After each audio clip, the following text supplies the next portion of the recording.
Hi friends, welcome to my channel CTET tester John. Friend, इससे पहले मैंने 4 class कराया है जो कि एनसीईआरटी क्लास 6 का है और ये लास्ट क्लास है। उसके बाद 7th क्लास का स्टार्ट होगा, फिर 8, तो इस तरह करके क्लास चलते रहेगा। ये सीटेट पेपर 2 एसएसटी के लिए बहुत इंपॉर्टेंट क्लास है और बिहार का जो 7th फेज चल रहा है इसके लिए भी बहुत ज़्यादा इंपॉर्टेंट है। तो प्लीज़ मेरे इस चैनल पे नए आए हैं तो प्लीज़ लाइक एंड सब्सक्राइब कर दीजिएगा और शेयर कीजिएगा, क्योंकि ये जो क्लास है ये कंप्लीट एनसीईआरटी का क्लास है जो कि पूरे यूट्यूब पे आपको कोई नहीं कंप्लीट इस तरह से कराएगा। तो इसके बाद फ्रेंड ये पेपर 1 का कंप्लीट कोर्स और सीटेट पेपर 2 का ये कंप्लीट कराया जाएगा इसमें। तो चलिए स्टार्ट करते हैं। देखिए फ्रेंड, इसमें सबसे पहला जो है ये चैप्टर 9 है, नए साम्राज्य और राज्य। इसमें सबसे पहला पॉइंट जो दिया है प्रशस्तियाँ के बारे में, यानी प्रशस्तियाँ किसे कहते हैं, प्रशस्तियाँ क्या हैं उनके बारे में।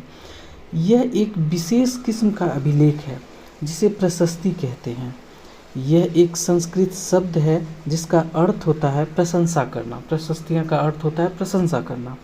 समुद्रगुप्त की प्रशस्तियाँ, इसमें राजा को एक योद्धा के रूप में बताया गया है। युद्ध जीतने वाला राजा, विद्वान, ये सभी राजा को बताया गया है। चलिए देखिए, तथा उत्कृष्ट कवि के रूप में भी भरपूर प्रशंसा की गई है, यहाँ तक कि उसे ईश्वर के बराबर बताया गया है राजा को। ये जो प्रशस्तियाँ हैं उसके बारे में कहा गया है। समुद्रगुप्त की कुछ अन्य गुणों को सिक्कों पर दिखाया गया है, जैसे इस सिक्के पे उन्हें बीना बजाते हुए दिखाया गया, जिससे कि उन्हें कवि प्रिय के रूप में भी दर्शाया गया है। अब देखिए, ये प्रशस्तियाँ के बाद एक पॉइंट है जो कि हर्षवर्धन के बारे में बताया गया है। हर्षवर्धन, जिन्होंने करीब 1400 साल पहले शासन किया, उनके दरबारी कवि बाणभट्ट थे।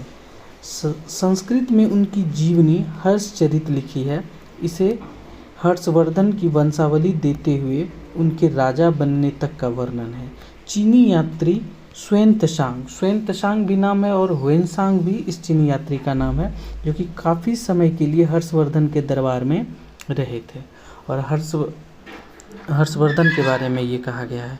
आगे नेक्स्ट देखिए, पल्लव और चालुक्य। देखिए, पल्लव और चालुक्य पुलकेशिन द्वितीय। इस काल में पल्लव और चालुक्य दक्षिण भारत के सबसे महत्वपूर्ण राजवंश थे। पल्लवों का राज्य उनकी राजधानी कांचीपुरम के आसपास के क्षेत्रों से लेकर कावेरी नदी तक डेल्टा तक फैला हुआ था। पल्लवों की ये राजधानी थी जो कि कांचीपुरम के आसपास के क्षेत्रों से लेकर कावेरी नदी के डेल्टा तक फैला हुआ था। जबकि चालुक्यों का राज्य कृष्णा और तुंगभद्रा नदी के बीच में था। ये चालुक्य का है, तो कृष्णा और तुंगभद्रा नदी तक फैला हुआ था। चालुक्य की राजधानी ऐहोल थी। ये जो मैंने हाईलाइट किया है पॉइंट फ्रेंड, इसको नोट कीजिएगा ज़रूर। मैंने हर वीडियो में जिस तरह कहा है उसी तरह आज भी मैं कह रहा हूँ कि कॉपी और पेन लेके बैठिए, अपना खुद का नोट्स बनाइए, जो कि रिवीजन करते समय एग्ज़ाम के समय आपको बहुत ज़्यादा हेल्प मिले। यह एक प्रमुख व्यापारिक केंद्र था। चालुक्य की राजधानी जो ऐहोल थी वो एक प्रमुख व्यापारिक केंद्र था। धीरे धीरे यह एक धार्मिक केंद्र भी बन गया, जहाँ कई मंदिरें थे। पल्लव और चालुक्य एक दूसरे की सीमाएं देखिए, पल्लव और चालुक्य जो था एक दूसरे के सीमाओं का अतिक्रमण करते थे। मुख्य रूप से राजधानियों को निशाना बनाया जाता था। पल्लव और चालुक्य जो थे एक दूसरे के सीमाओं का अतिक्रमण करते थे और मुख्य रूप से राजधानियों को निशाना बनाया जाता था। समृद्ध शहर थे ये। पुलकेशिन द्वितीय सबसे प्रसिद्ध चालुक्य राजा थे। पुलकेशिन द्वितीय जो थे वो सबसे प्रसिद्ध चालुक्य राजा थे। उनके बारे में हमें उनकी दरबारी कवि रविकृति द्वारा रचित प्रशस्ति से पता चलता है। ये पुलकेशिन द्वितीय के बारे में कहा गया है कि वो एक प्रसिद्ध चालुक्य राजा थे और उनके बारे में हमें उनके दरबारी कवि जो हैं रविकृति, इनसे मिलता है, इनके बारे में, इनकी प्रशस्तियों से इनके बारे में पता चलता है। नेक्स्ट देखिए, इसमें उनके पूर्वज खास तौर पे पिछली 4 पीढ़ियों के बारे में बताया गया है। कालिदास के सबसे प्रसिद्ध नाटक अभिज्ञान शकुंतलम, ये बहुत इंपॉर्टेंट है फ्रेंड, इसको नोट कीजिएगा कि कालिदास की जो प्रसिद्ध नाटक है जो कि अभिज्ञान शकुंतलम है, उसमें दुष्यंत नामक एक राजा और शकुंतला नामक एक युवती की प्रेम कहानी का वर्णन किया गया है। ये आपको पूछ दिया जाएगा स्टेटमेंट वेस वाले क्वेश्चन में कि दुष्यंत नामक राजा और शकुंतला नामक प्रेम कहानी का वर्णन किस नाटक में लिखा गया है। तो ये अभिज्ञान शकुंतलम में, इसको याद रखिएगा। इस नाटक में एक गरीब मछुआरे के साथ राज्यकर्मियों के दुर्व्यवहार की बात कही गई है इसी में। चलिए देखते हैं नेक्स्ट पॉइंट फ्रेंड। देखिए, ये चीनी तीर्थयात्री फाशियन जिसे फाहियान का ध्यान उन लोगों की दुर्गति पर भी गया है जिन्होंने ऊंचे और शक्तिशाली लोग अछूत मानते थे, उन्हें शहर के बाहर रहना होता था। वे लिखते हैं, देखिए फाहियान लिखते हैं ये अछूत जाति के बारे में कि अगर इन लोगों को शहर या बाज़ार के भीतर आना होता था तो सभी को आगाह करने के लिए ये लकड़ी के एक टुकड़े पर चोट लगाते थे। चोट लगाते हुए आवाज़ सुनाई कि लोग सतर्क हो जाएं, छू ना जाएं, छू जाने से या किसी प्रकार के संपर्क में आने से बचते थे। देखिए, ये अछूत जाति के बारे में ये फाहियान ने कहा है कि ये लोग जब भी शहर या गांव आते थे तो ये एक लकड़ी से आवाज़ करते हुए आते थे कि वो जो भी लोग हैं वो आगाह कर हो जाएं कि ये अछूत लोग आ रहे हैं। ये अछूत लोग जो थे इनका नाम चंडाल वर्ग के थे। ये अछूत वर्ग जो थे ये चांडाल थे, इन्हें चांडाल कहा जाता था। ये बहुत इंपॉर्टेंट है, इसको याद रखिएगा।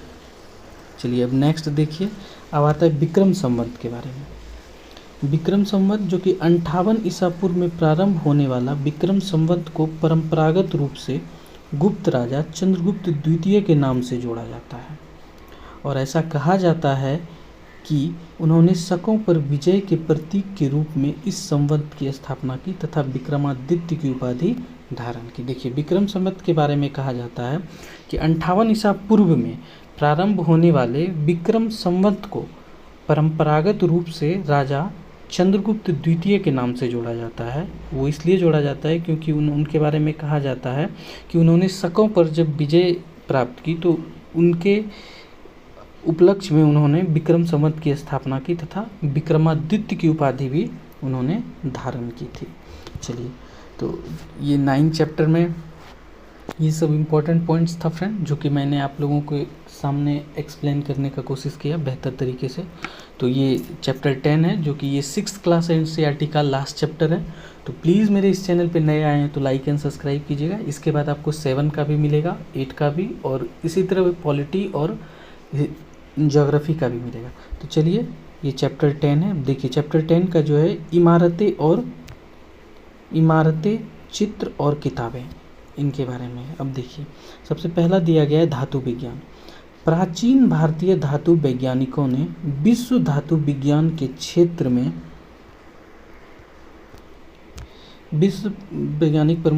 में प्रमुख योगदान दिया। पुरातत्वविद खुदाई ने यह दर्शाया है कि हड़प्पा कालीन कुशल शिल्प थे। उन्होंने तांबे और टीने को मिलाकर कांसा भी बनाया था। जहां हड़प्पावासी कांस्य युग से जुड़े थे, वहीं उनके उत्तराधिकारी लौह युग से संबंध थे।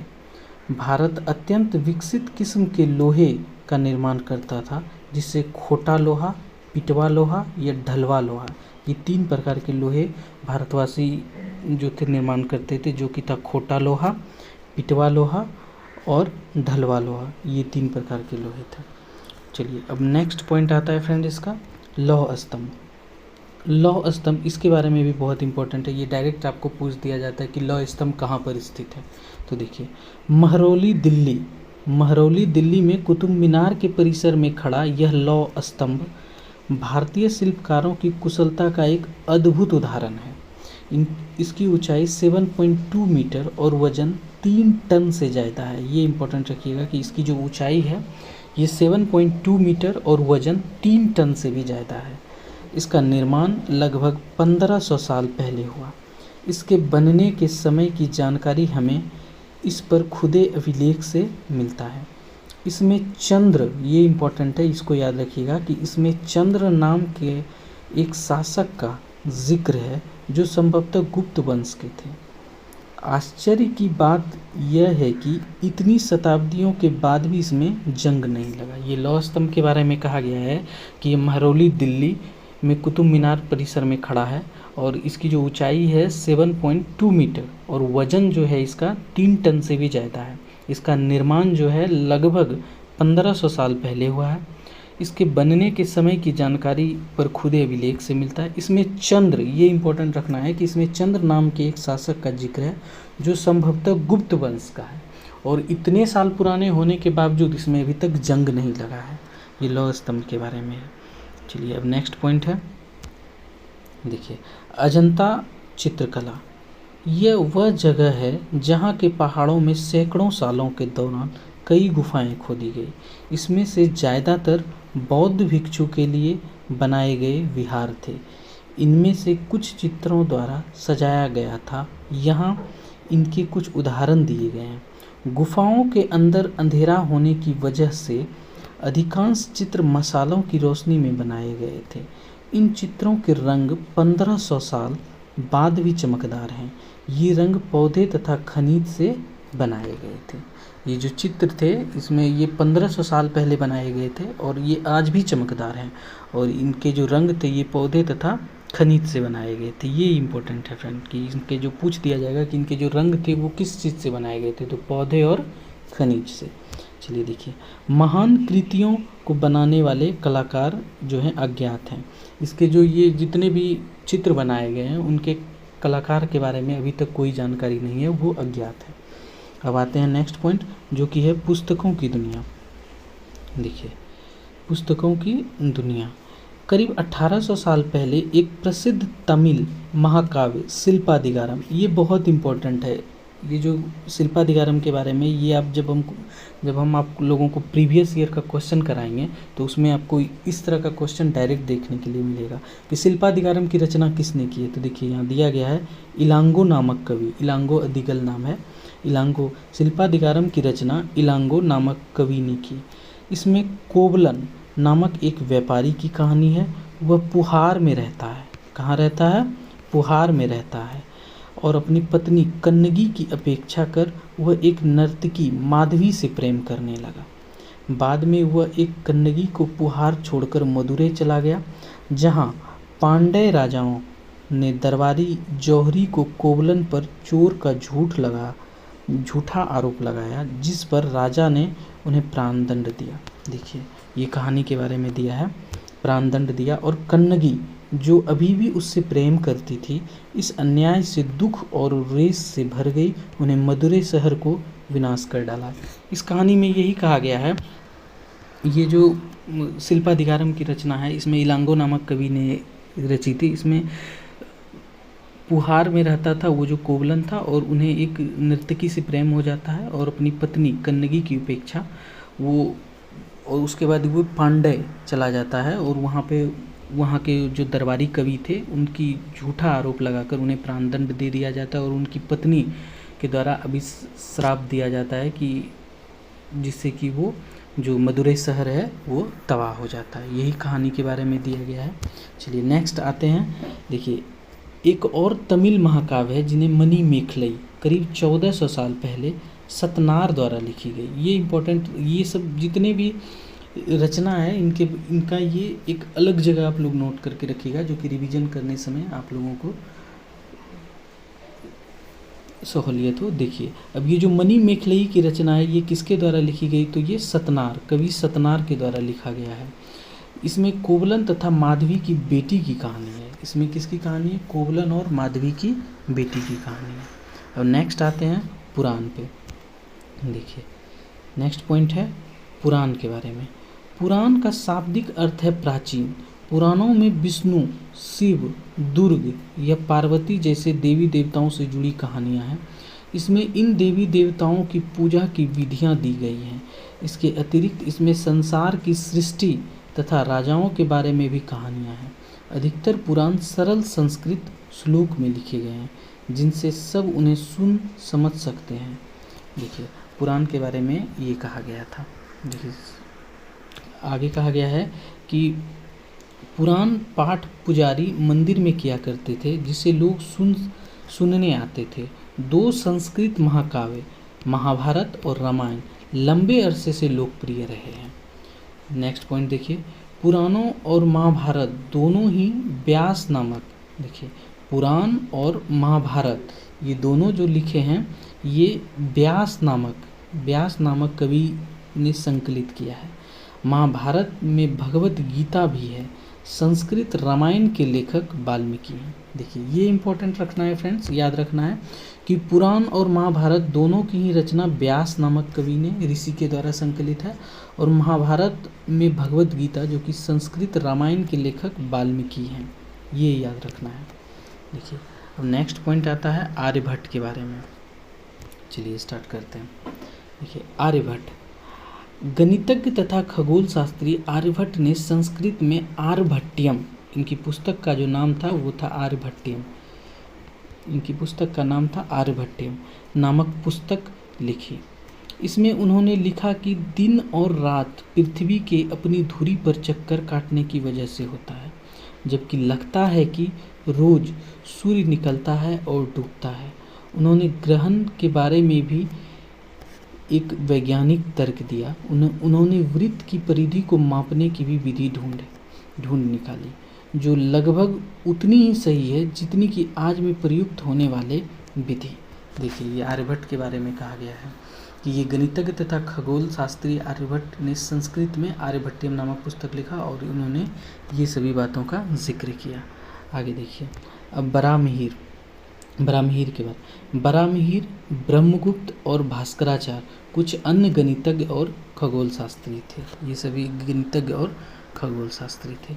अब देखिए शून्य के बारे में कहा गया है, ये एक पॉइंट है शून्य। अंकों का प्रयोग पहले से होता रहा है, पर अब भारत के गणितज्ञों ने शून्य के लिए एक चिन्ह का आविष्कार किया।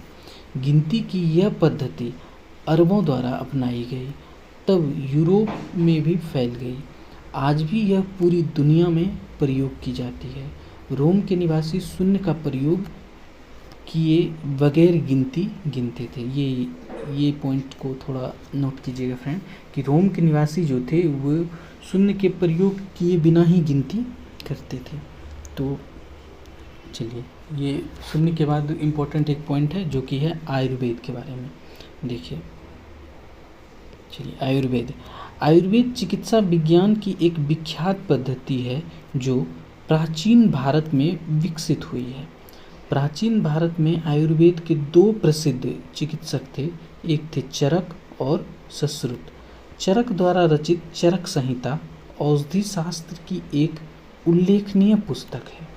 अपनी रचना सुश्रुत संहिता में सुश्रुत ने चरक का जो पुस्तक का नाम था वो था चरक संहिता। याद रखिएगा चरक के जो पुस्तक थे उनका नाम था चरक संहिता, और सुश्रुत के जो पुस्तक थे उनका था सुश्रुत संहिता।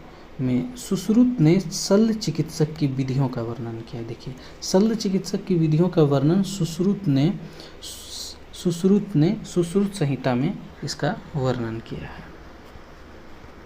तो फ्रेंड्स ये इम्पोर्टेंट पॉइंट था जो कि चैप्टर 9 और 10 का था। क्लास 6 एनसीईआरटी का ये लास्ट क्लास था। इसके बाद 7th क्लास का स्टार्ट होगा, उसके बाद फिर पॉलिटी का, फिर ज्योग्राफी का। तो मेरे इस चैनल पे नए आए हैं फ्रेंड तो प्लीज़ लाइक एंड सब्सक्राइब कीजिएगा। Thank you for watching friends, please share कीजिए इसे।